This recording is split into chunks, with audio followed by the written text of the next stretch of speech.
Salut et bienvenue dans cette série de vidéos Objectif Bac.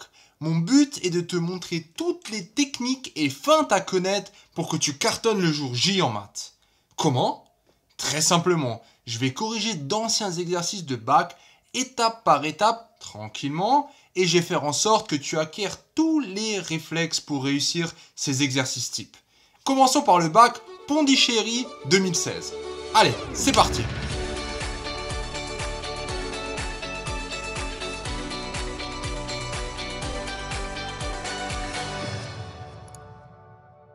Exercice numéro 2, alors on va commencer par la partie A, et comme tu vois bien, il y a trois parties, partie A, B, C, qui peuvent être traitées indépendamment. C'est un grand exercice, mais c'est pas pour autant que ça veut dire que c'est un exercice très compliqué. En tout cas, à mon avis, c'est l'exo le plus type ES, parce que c'est vraiment appliqué à l'économie dans la deuxième et la troisième partie. On commence. L'entreprise BBE, Biobois Énergie, fabrique et vend des granulés de bois pour alimenter des chaudières et des poêles chez des particuliers ou dans les collectivités. L'entreprise prend entre 1 et 15 tonnes de granulés par jour. Les coûts de fabrication sont modélisés par la fonction C, C comme coût, sur l'intervalle 1,15. Pourquoi 1,15? Parce qu'on a entre 1 et 15 tonnes par, voici la première fonction. Donc ça, c'est bien la fonction coût. Très important à retenir. On passe à la suite. Donc, X désigne la quantité de granulés et c'est X le coût de fabrication en euros. Dans l'entreprise BBE, le prix de vente d'une tonne de granulés de bois est de 300 euros. Donc ça, c'est une tonne 300 euros. La recette quotidienne de l'entreprise est donc représentée par la fonction R, R comme recette, sur l'intervalle 1,15 parce que on fabrique entre 1 et 15 tonnes de granulés par jour, et voici la recette. 3x. Bon, alors déjà, là, tu peux me dire, 300, pourquoi là j'ai 3? C'est pas grave, c'est juste que maintenant, là, c'est en 100, en centaines. Donc c'est 3. Si tu fais x 100, tu as la quantité en euros. On définit par d de x le résultat net de l'entreprise en centaines d'euros, c'est-à-dire la différence entre la recette et les coûts. On est bon, donc on a des coûts, on a une recette, et on a D qui est le résultat net, qui nous dit que c'est quoi? C'est recette moins coût. Donc on peut déjà dire, tiens, D de X, c'est recette moins coût de X. Avec X en tonnes et D en euros. Partie A, étude de graphique. Sur le graphique situé en annexe, on note C et delta, les représentations graphiques du coût et du revenu, dans un repère d'origine 0. Dans cette partie A, répondons aux questions suivantes à l'aide du graphique et avec la précision permise par celui-ci, aucune justification n'est demandée. Alors déjà le graphique, pour que tu aies une idée, le voici. Alors tu vois bien qu'on a une droite qui est représentée par delta. Donc ça veut dire que quand c'est delta, c'est 3x. Donc si tu veux, delta, c'est les revenus, donc R de x, qui est égal à 3x.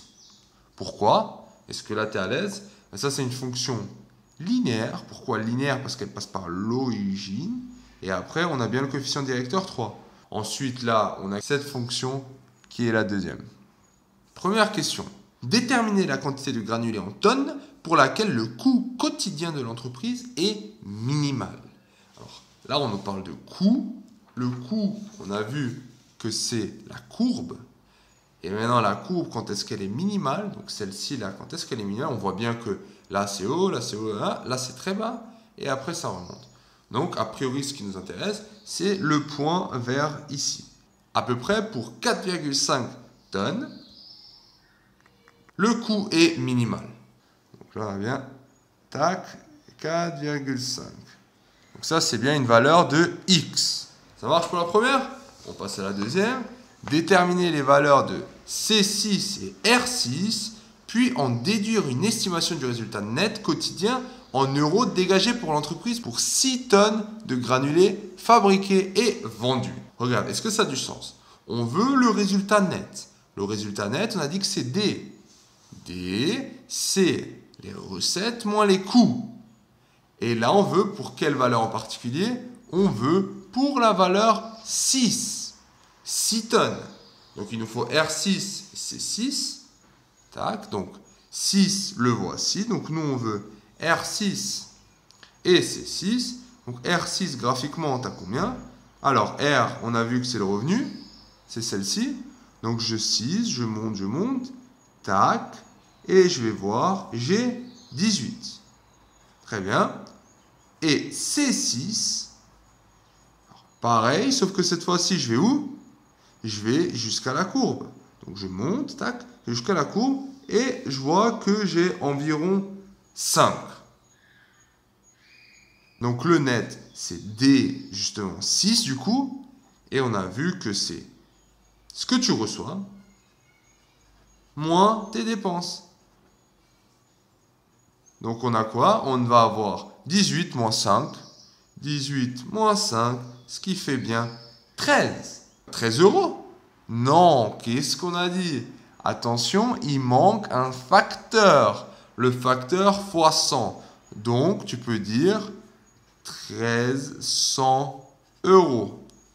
Le petit b du 2, déterminer les quantités possibles de granulés en tonnes que l'entreprise doit produire et vendre quotidiennement pour dégager un résultat net positif.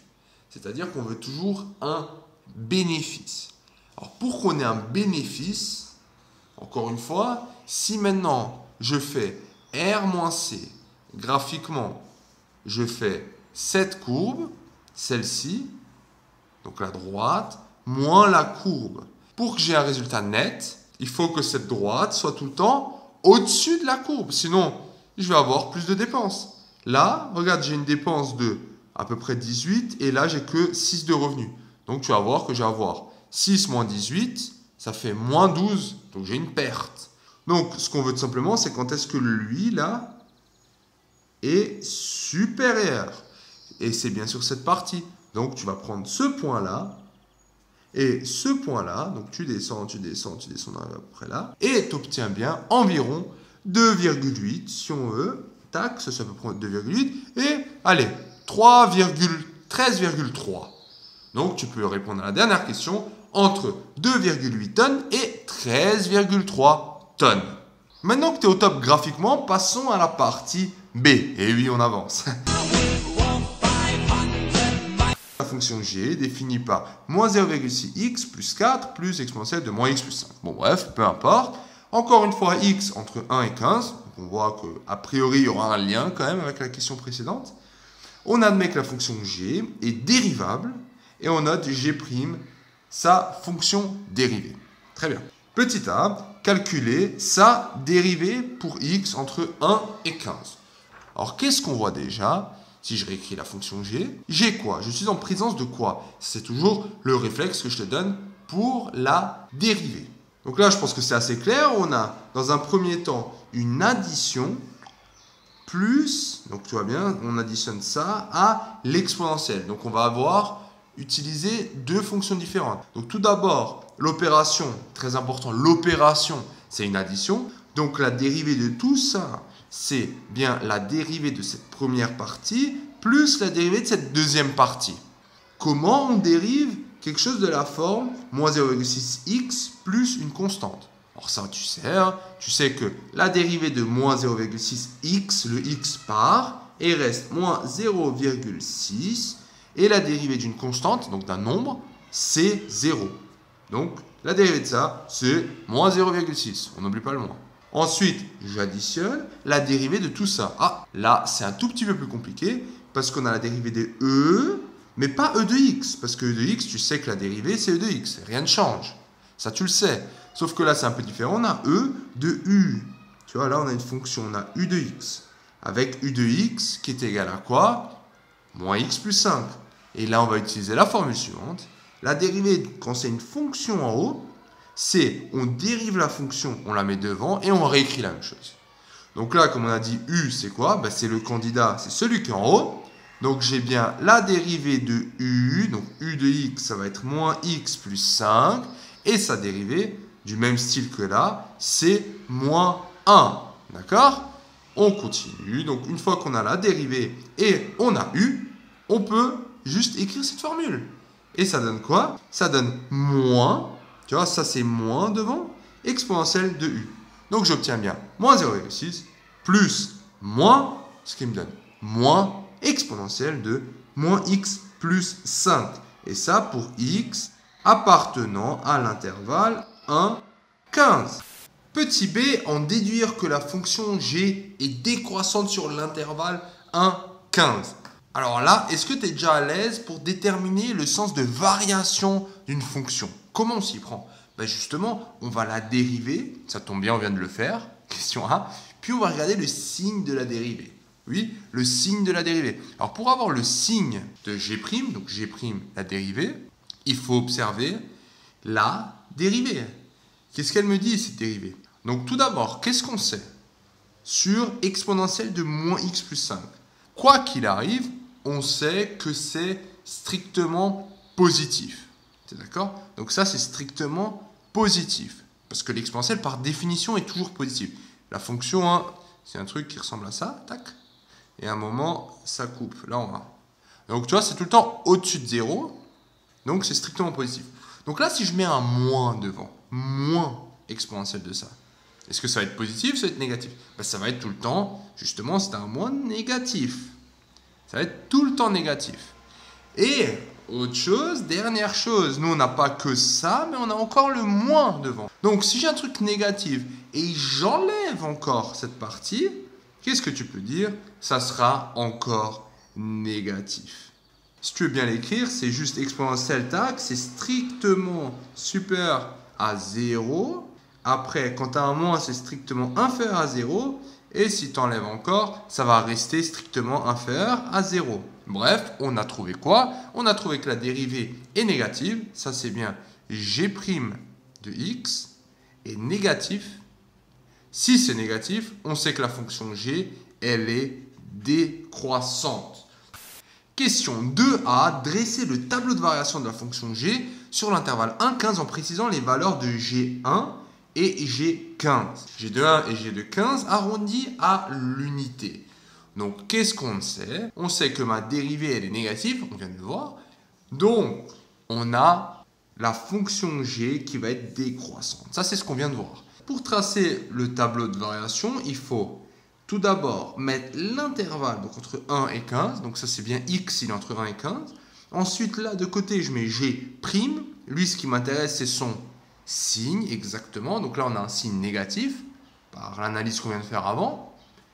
Avec le signe négatif, on en déduit la décroissance de la courbe, g, ça c'est bon. Donc variation, souvent on met g, pas besoin de mettre g de x, juste variation de la fonction g. Et g de 1, il est où? C'est l'image de 1 que tu vas retrouver ici. Et g de 15, il est où? C'est l'image de 15 que tu vas retrouver ici. Parce que là, c'est la fonction g. Et là, c'est la fonction g'. Donc après, il faut juste le calculer. Donc l'image de 1, tu vas remplacer.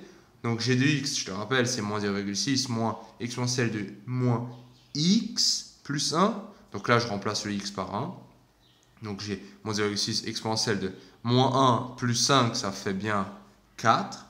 Tu tapes ça à la calculatrice et tu obtiens quelque chose à peu près 58. Et pour 15, c'est pareil. Hein. Tu vas taper à la calculatrice, tu vas remplacer le x par 15. Et tu obtiens bien moins 10. Donc exponentielle de moins 10. Tu tapes sur la calculatrice et tu obtiens environ moins 5. Question petit b.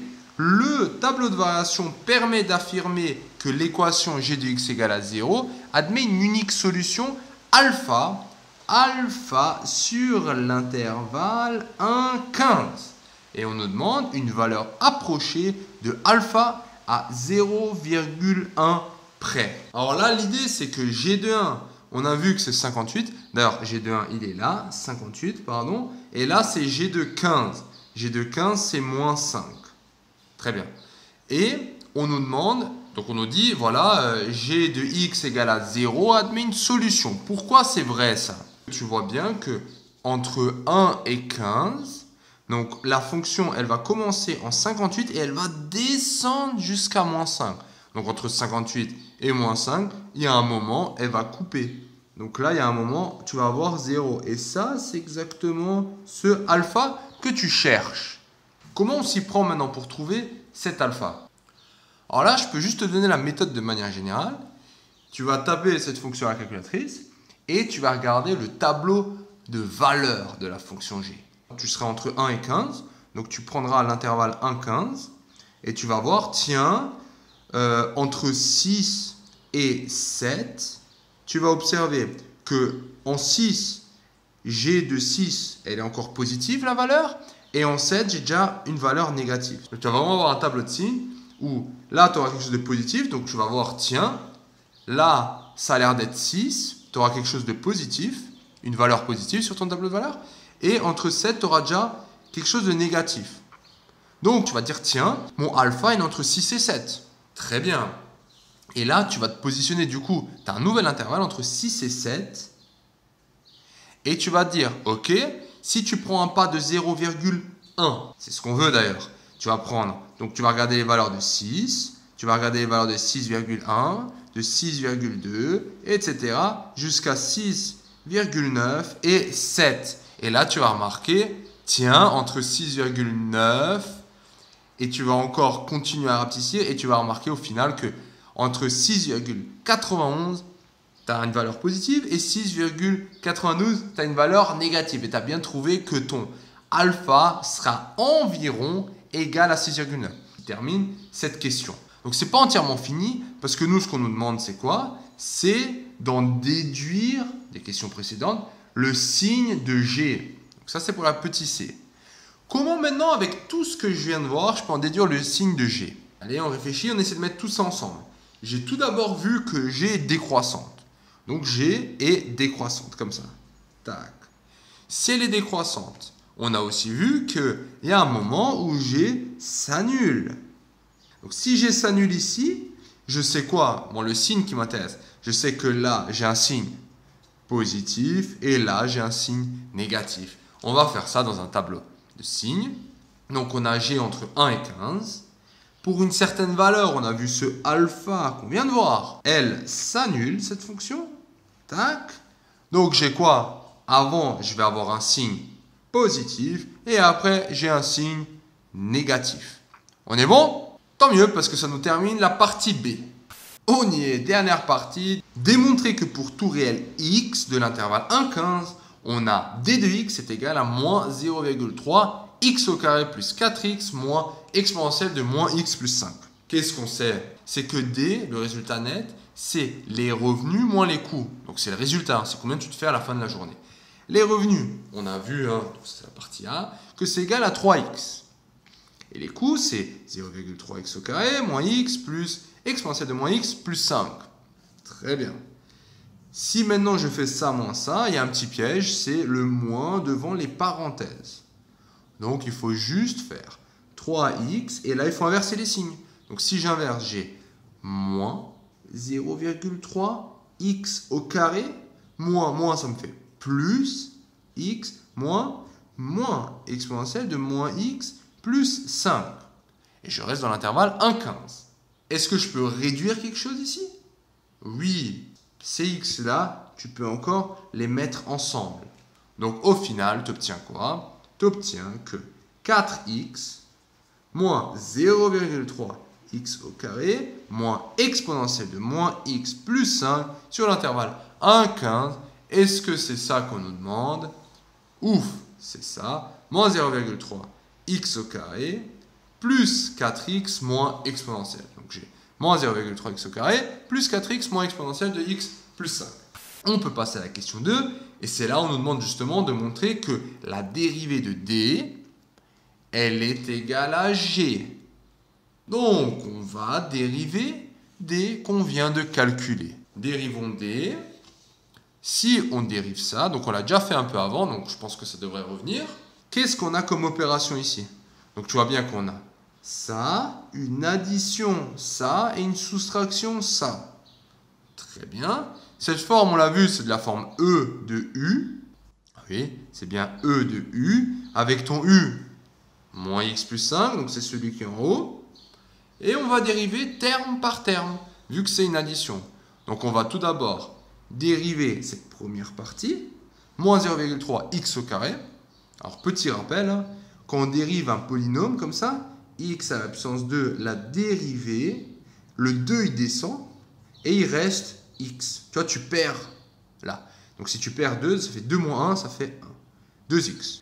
La dérivée là, donc j'ai 2x et j'ai ce moins 0,3 qui reste. Donc il va me rester moins 2 fois 0,3, 0,6x. Plus la dérivée de 4x, c'est 4, moins.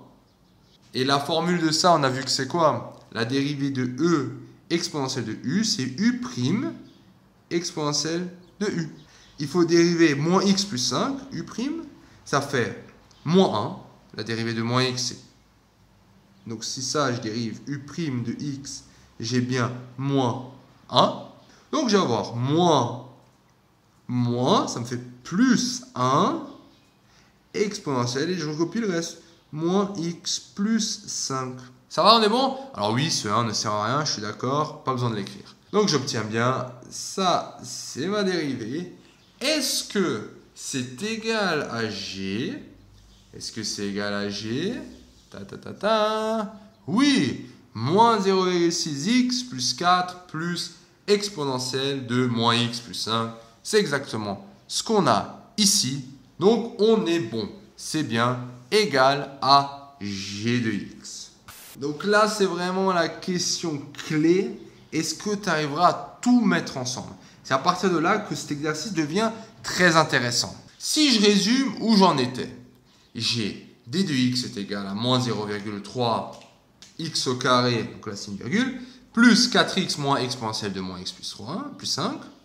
Voilà le résultat. Et on a un résultat en plus qu'on vient de montrer, c'est que la dérivée de d est égale à g. Et là, on nous demande quoi? On nous demande de déduire les variations de la fonction d. Alors, comment on s'y prend de manière générale pour trouver les variations d'une fonction? Alors, si tu m'as bien suivi jusqu'à maintenant, tout ça, ça te paraît logique.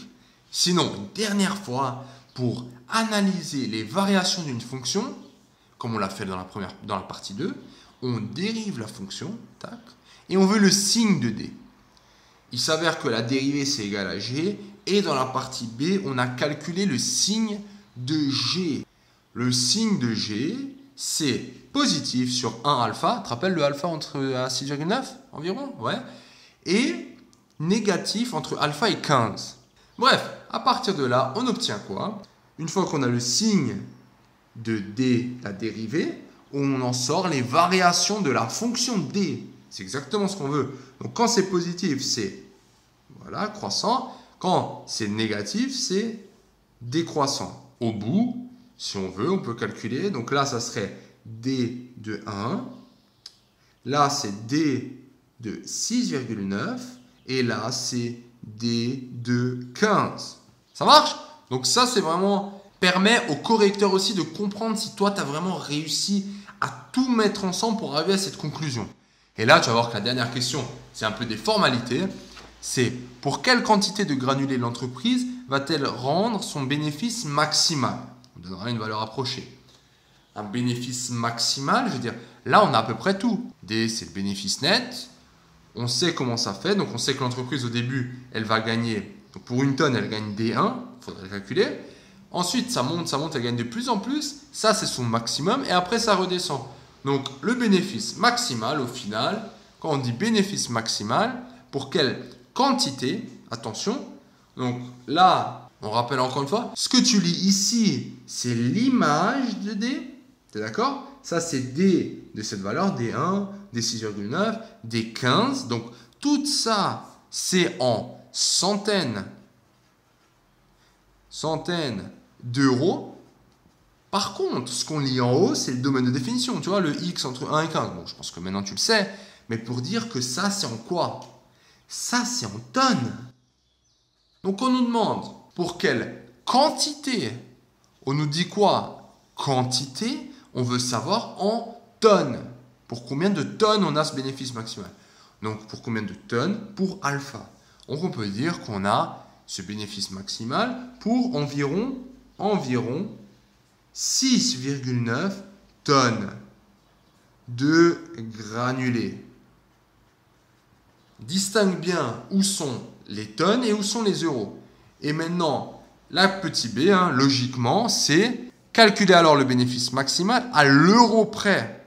Alors, on nous demande les tonnes à 0,1, donc c'est 6,9. Et après, on nous demande de calculer le bénéfice maximal en euros. Et le bénéfice maximal, donc maintenant je pense qu'on est bon, ça va être ça, 6,9. Donc, on te demande de calculer l'image d de 6,9. Ça, je pense que tu sais faire. Alors, d de x, il faut juste remplacer le x. Donc, d de x, c'est moins 0,3. Donc là, tu vas avoir fois 6,9 au carré plus 4 fois 6,9 moins exponentielle de moins 6,9 plus 5. Donc là, j'ai fait quoi? J'ai juste pris la fonction d de x, que tu peux voir ici, et j'ai remplacé les x par 6,9.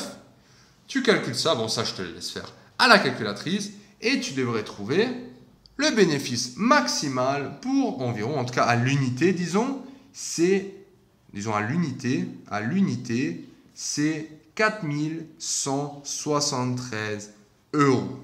Alors juste au cas où, le petit piège, c'est que quand tu fais ce calcul, à la sortie, donc là tu vas trouver que ça fait à peu près 41,73.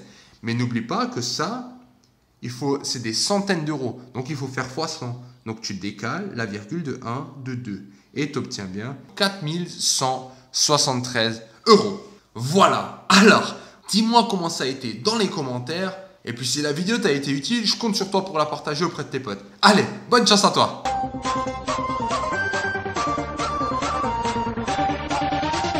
Cette vidéo t'a plu? Ça tombe bien, il y en a encore. Sur matrix.fr, tu peux non seulement télécharger le résumé de cette vidéo, mais aussi retrouver tout ton programme avec plein d'exercices corrigés étape par étape. Tu peux aussi défier tes amis dans des jeux et te mesurer à la communauté Matrix pour gagner un cadeau tous les mois. On se retrouve sur matrix.fr.